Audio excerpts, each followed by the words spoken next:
We're just talking about the fall in yields for the FGN bond issue, down to 12.1% for the 10-year, 12.01% for the 10-year, 12.49% for the 7-year. Interestingly, we're seeing the inverse, kind of like an inverse yield curve there. But your thoughts on the dramatic, if you like, fall in the primary issues of the government and what this means for the debt markets? Yeah, good afternoon, Wole.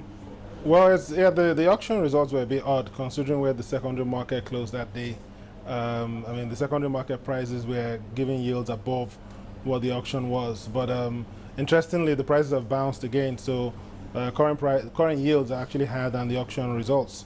So I guess the buyers at that auction might be underwater for a bit.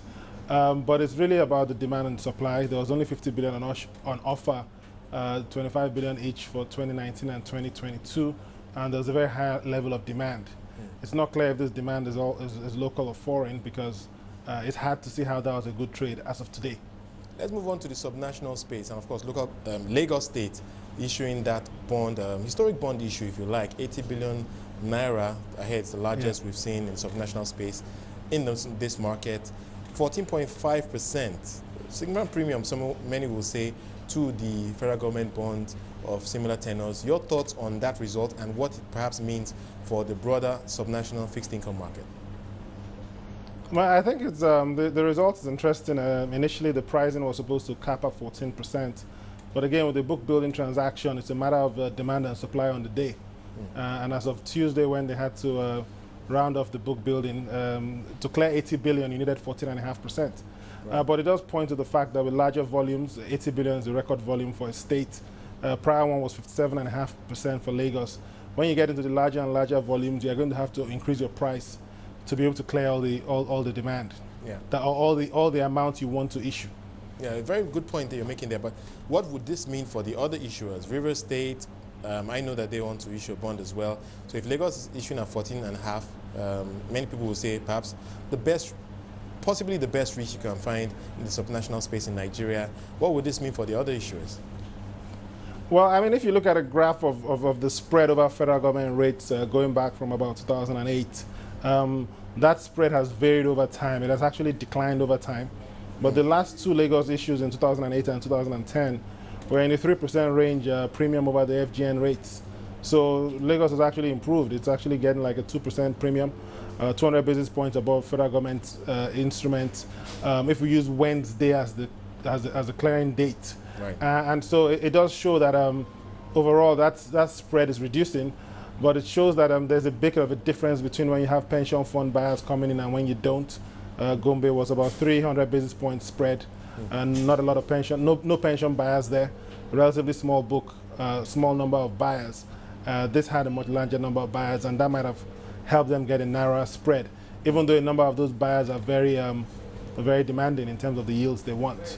Okay. But it shows that if you want to do like 100 billion or those kind of large numbers, it's unlikely you'll get less than 200 basis points spread as you had with Lagos. But it depends on what's happening in the market on that specific day. Well, it's great to hear that we're finally seeing some more deals in the subnational space. But in your view, do you think we're going to see another deal before the end of the year? I think things begin to wind down very quickly in the financial space as we approach Christmas. So your thoughts on whether or not we'll see another deal before the end of this year?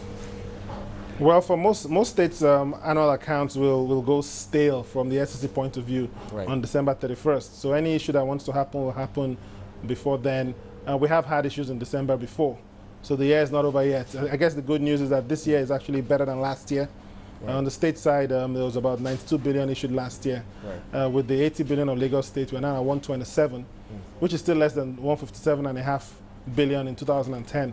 But there's a good chance that you have one issue come to the market and we equal 2010 records. Bear in mind that with the current trend of federal government rates trending down, this is probably the best time for a state to come to the market. But are they really trending down? I mean, coming back to the auction, you just mentioned that some people that invested in that auction on Wednesday are probably underwater these days. So your thoughts on that? Do you think we're likely, is this going to be just a bounce for bonds and then we'll see yields pick up again? Or do you think that we're probably going to stay within the range we're in right now? Well, I mean, you have to look at the, I mean, yes, I mean, we're talking about Wednesday to Friday, you might be underwater, but if you look at the long-term trend over the past 3 months, there has been a consistent lower highs and in terms of the graph. Right. So the trend is gently downwards. And if you look into next year or in the next 60 days, But do you think it's quite a going number to of keep going downwards, or do you think it's going to flatten a bit from where we are now? It could go down a bit from here. There are a couple of events down the pipe that might impact that. Maturities next year, Right. Implications for some of these indexes, the way the indices work, where you have to come into the index in tranches. So there's still enough of a catalyst to push the rates down slightly from here. I think overall, But we don't know exactly how. I was just going to say overall, that's perfect for the subnational issuers. I think they may get a bit excited, but the question, I guess it's now a very delicate balancing act. If they don't do those issues this year, those accounts become stale and they have to begin to think of next year. But then going into next year, if we continue to see this trend, next year might be a better time to issue. So how do we balance this, in your view? Well, yes, I mean, that's true. You normally will not see a state come into the market in Q1. It rarely happens. So if you don't catch it this year, you come in as quickly as you can. It's very hard to tell what rates will be doing 6 months from now. 6 months ago, we did not predict this kind of rates. Right. So the general idea is to go when you need the money rather than wait to time the market.